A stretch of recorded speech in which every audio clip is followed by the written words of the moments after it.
हमारे जो so called leaders है उनको चाहिए उठ के आवाज दे बोल के, सिद्धरामैया जी क्या कर रहे हैं आप? बड़े बड़े वादे किए थे अपने, आपके वादे कहां गए?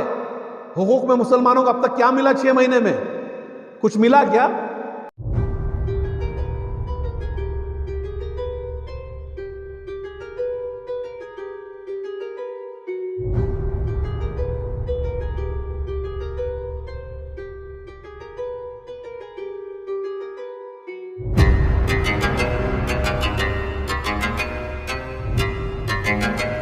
में कर्नाटका गवर्नमेंट की तरफ से एक ऑर्डर इशू हुआ है कि जितने भी लोग रिक्रूटमेंट एग्जाम्स के लिए बैठेंगे उनके सर पर कोई कपड़ा या हिजाब नहीं होगा। तो इसके बारे में आप क्या कहेंगे? अस्सलाम वालेकुम रहमतुल्लाहि व बरकातुहू। देखिए, ये कांग्रेस का दोगलापन है। फिर से हिजाब का मसला आया है। हिजाब के ऊपर ये जो टारगेट किया गया है, इनडायरेक्टली और डायरेक्टली दोनों तरफ से हुआ है। कर्नाटक की गवर्नमेंट, मौजूदा गवर्नमेंट जो है कांग्रेस की है, जिन्होंने मुसलमानों का वोट इस हक से मांगा था कि हम आपके साथ, हम आपके हुकूक देंगे। यहां पे आज औरतों की मॉडेस्टी के लिए, औरतों को अपने आप को ढकने के लिए, औरत अपनी इज्जत ढकने के लिए आज कोर्ट की और गवर्नमेंट की मोहताज हो चुकी है। ये जो रवैया पिछली गवर्नमेंट का, जो बीजेपी गवर्नमेंट थी, जिन्होंने ये जबरन जो एक हिजाब के ऊपर बैन लेके आया था, आज 6 महीने हो गए। आज 6 महीने से जायद होके ये गवर्नमेंट बैठी हुई, ये लोग अभी तक हिजाब का बैन निकाला नहीं, उल्टा और बढ़ा रहे हैं।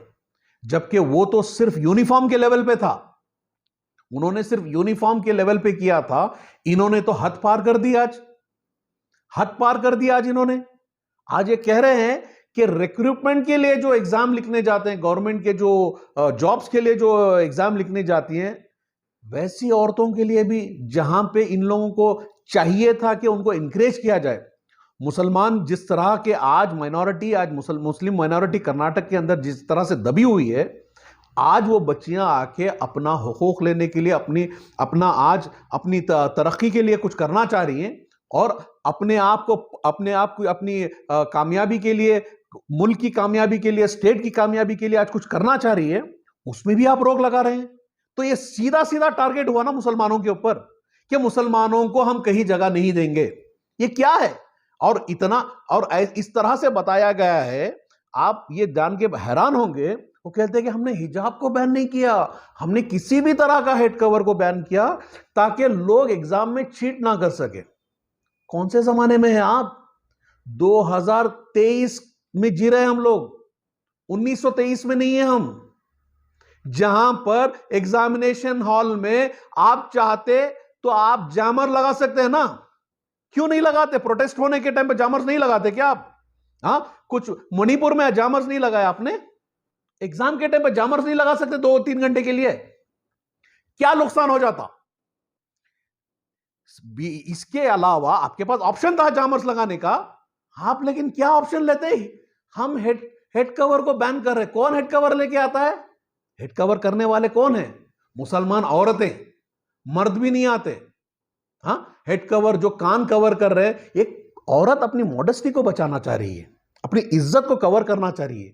यह हमारा सिर्फ शरिया हक नहीं है, यह कल्चर है हिंदुस्तान का, यह भारत का कल्चर है कि औरत अपने आप को कवर करना चाह रही है। आप नंगेपन को प्रमोट कर सकते हो, लेकिन ये जो बच्चियां आज अपने आप को छुपाना चाह रही हैं, उनके ऊपर आप बैन लगाते हैं। यह कहां का इंसाफ है? और कर्नाटक में तो आज भाई हद हो गई है। कांग्रेस, ये जो लास्ट में RESS नहीं है, RSS है, ये RSS है। ये लोग वही पे चल रहे हैं जहां पे पिछली बीजेपी की गवर्नमेंट चल रही थी। इनमें और उनमें क्या फर्क है बताइए आप? क्या हो गया? हिजाब पे बैन हटा, क्यों? किसने लगाया था हिजाब पे बैन? गवर्नमेंट ने लगाया था। नहीं, गवर्नमेंट निकाल सकती थी ना, क्यों नहीं निकाली? कोर्ट में केस लगा, वापस लो केस। किसने केस डाला है? गवर्नमेंट ही की तरफ से केस लगा हुआ है ना। ऐसा नहीं किसी ने प्राइवेटली लगाया ना, केस नहीं लगाया ना, गवर्नमेंट ही लड़ रही थी ना। You can take back your case, withdraw your case. बोलो कि अलाउ है। आज भी स्कूल में बच्चियां क्लास में जाने से पहले उनको हिजाब निकाल के ही जाना पड़ता है। तो कहां का इंसाफ मिला मुसलमानों को? जो वादे किए थे, जो हमारे लोग, जो इनके वादों में हमने जो इन लोगों को वोट देकर आज इनको कामयाबी कराकर इनकी इतनी मेजॉरिटी से जो इनकी हिस्टोरिक जो विन हुई है, वो सिर्फ और सिर्फ मुसलमानों की एक तरफा वोट की पड़ने से वजह से। लेकिन हम लोगों को चाहिए, हमारे जो सो कॉल्ड लीडर्स है उनको चाहिए उठ के आवाज दे बोल के, सिद्धरामैया जी क्या कर रहे हैं आप? बड़े बड़े वादे किए थे अपने, आपके वादे कहां गए? हुकूक में मुसलमानों को अब तक क्या मिला? 6 महीने में कुछ मिला क्या? बस में फ्री सर्विस देने से मसले हल नहीं होते। मसले हल होते हैं एम्प्लॉयमेंट से। आज जो लड़कियां आगे निकलकर अपनी एम्प्लॉयमेंट, अपना जॉब लेकर अपने आप को अपलिफ्ट करना चाह रही है, आप उन लोगों के ऊपर रोक लगा रहे हैं। शर्म कीजिए, आपको शर्म आनी चाहिए। बाहर निकलिए, देखिए क्या हो रहा है। आपके बिना इंफॉर्मेशन के ये सब पास हो रहे हैं क्या? मैं समझता हूं ये एकदम दोगलापन है कांग्रेस का। ये आज भी उसी रफ्तार से बीजेपी जो चीज छोड़ के गई है उसी को कंटिन्यू कर रहे हैं। मैं चाहता हूं कि गवर्नमेंट इमीडिएट एक्शन ले इस पे, इस चीज को वापस ले, और चाहिए स्कूल और कॉलेजों में भी हिजाब को अलाउ किया जाए। ये सिर्फ हिजाब का मसला नहीं है, आज कितने मसले हो रहे हैं। मॉब लिंचिंग बंद हुई क्या? मॉब लिंचिंग आज भी हो रही है, पुलिस के सामने हो रही है। ये सारे मसाइल जो हैं हमारे सो कॉल्ड लीडर्स को, हमारे सो कॉल्ड जो लोगों ने प्रमोट किया कि कांग्रेस को लेके आओ, हम मुसलमानों के लिए ये होगा, सेक्युलरिज्म होगा, या हमारे रियासत में अमन चैन आएगा। कहां है, कहां है अमन? हाँ, आज हमें कोई भी एक प्रोटेस्ट करने की भी इजाजत नहीं है। लास्ट टाइम कांग्रेस गवर्नमेंट की तरफ से टिप्पू जयंती स्टेट लेवल में मनाई गई, तो इस साल टिप्पू जयंती पे 144 सेक्शन लगा था कर्नाटक में, तो इसके बारे में आप क्या कहेंगे? देखिए, मैं कहूंगा ये फिर अगेन इनका दोगलापन है। क्यों बोल रहा हूं? यही सिद्धरामैया जी जो थे 2013 में जब इनकी गवर्नमेंट थी, तब इन्होंने टिप्पू जयंती मनाई विधानसभा के अंदर। हाँ, टीपू पेटा पहना, टीपू की तलवार उठाई, सारा कुछ किया, नाटक किया। लोगों को भड़काया, लोगों को झूठे वादे किए, उसको मुद्दा बनाकर एक हीरो को विलन बनाने के जो लिखी गई स्टोरी, वो मैं समझता हूं सिद्धरामैया की गवर्नमेंट ने ही किया। अगर वो तब इस चीज को उठाते नहीं, उसको पॉलिटिकल इशू नहीं बनाते, पॉलिटिकल एजेंडा नहीं बनाते, तो टिप्पू हीरो था, है और रहेगा इंशाअल्लाह। हमारे दिलों में तो टिप्पू सुल्तान रहमतुल्लाह अलैह हमेशा हीरो थे, हैं, रहेंगे इंशाअल्लाह ता क़यामत तक इंशाअल्लाह। लेकिन जो विलन बनाने का, जो इन लोगों को मौका देने का, आरएसएस वालों को, हिंदुत्व वालों को जो मौका दिया, ये सिद्धरामैया जी का ही काम है। और आज इतना सारा कुछ करके, आज जब लोग टिप्पू जयंती मनाने के लिए जब बाहर निकाले, आपने 144 सेक्शन लगा दिया। वाह, क्या जबरदस्त चाल है आपकी। मुसलमानों की तरफ ये जो रवैया है इनका, ये जो हमारी दक्षिणी लैंग्वेज में हम जो कहते हैं ना, मैंद्री मया, ये वो उस तरह का हरकत की है सिद्धरामैया जी ने। वोट देने के लिए हम 90% से ज्यादा वोट हम दे, हम आपको जिता के लेके आए, और हम ही से नाइंसाफी हर चीज में।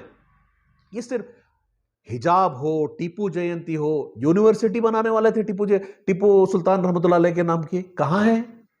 कोई प्लान है क्या? सिर्फ बातों में। और हमारे सो कॉल्ड लीडर्स, माशाअल्लाह माशाअल्लाह माशाअल्लाह, अल्लाह इनको नेक हिदायत दें। अल्लाह इनको लीडर्स क्यों बनाया मुझे नहीं मालूम है। वहां पे कहीं और दूसरे स्टेट में जाके बड़ी बड़ी बातें करें, अपने स्टेट में क्या किया पहले वो देखो ना आप। आपकी औकात नहीं है टिप्पू जयंती मनाएगी, मनाई आपने। अगर आपकी औकात होती बड़ी बड़ी बातें करने की, तो ये बनाते विधानसभा के अंदर टिप्पू जयंती, आजादी देते लोगों को मनाने की। ये 144 सेक्शन लगा के जो नाटक किया है ना इन लोगों ने, उसका भुगतान आने वाले दिनों में नजर आएगा। ये एक ही इलेक्शन नहीं, आने वाले दिनों में इलेक्शन है, बहुत इलेक्शंस हैं। लोगों को, ये मेरी जाती अपील है, गुजारन अपील है, आज भी मैं कह रहा हूं कि लोगों को माइनॉरिटीज को, दलितों को एक तरफा होना पड़ेगा। ये कांग्रेस बीजेपी एक ही गाड़ी के दो पहिए हैं। इन लोगों का काम यही है, मुसलमानों को, माइनॉरिटी को, मुसलमानों को दबाओ, दलितों को दबाओ, राज करो। इनका मकसद सिर्फ है, इनका सिर्फ मकसद गद्दी हासिल करना, इनका दूसरा कोई मकसद नहीं है। ना वो ये आवाम को वो सारी चीजें देंगी, हुकूक तो नहीं देंगी आवाम की, जो हुकूक है वो भी छीन रही है। फिलिस्तीन के ऊपर आज जो जुल्म हो रहा है, सारी दुनिया जिसको प्रोटेस्ट कर रही है, हमें उसके ऊपर प्रोटेस्ट करने की भी इजाजत नहीं है। प्रोटेस्ट करने के लिए भी इजाजत नहीं है। बताइए आप सिद्धरामैया जी, इससे आपको क्या मिल रहा है? माने आप कर्नाटका गवर्नमेंट कांग्रेस चला रही है या सेंटर से बैठी हुई बीजेपी चला रही है? मुझे तो यह लग रहा है कि यह सिर्फ नाम बदला है, गवर्नमेंट वही है।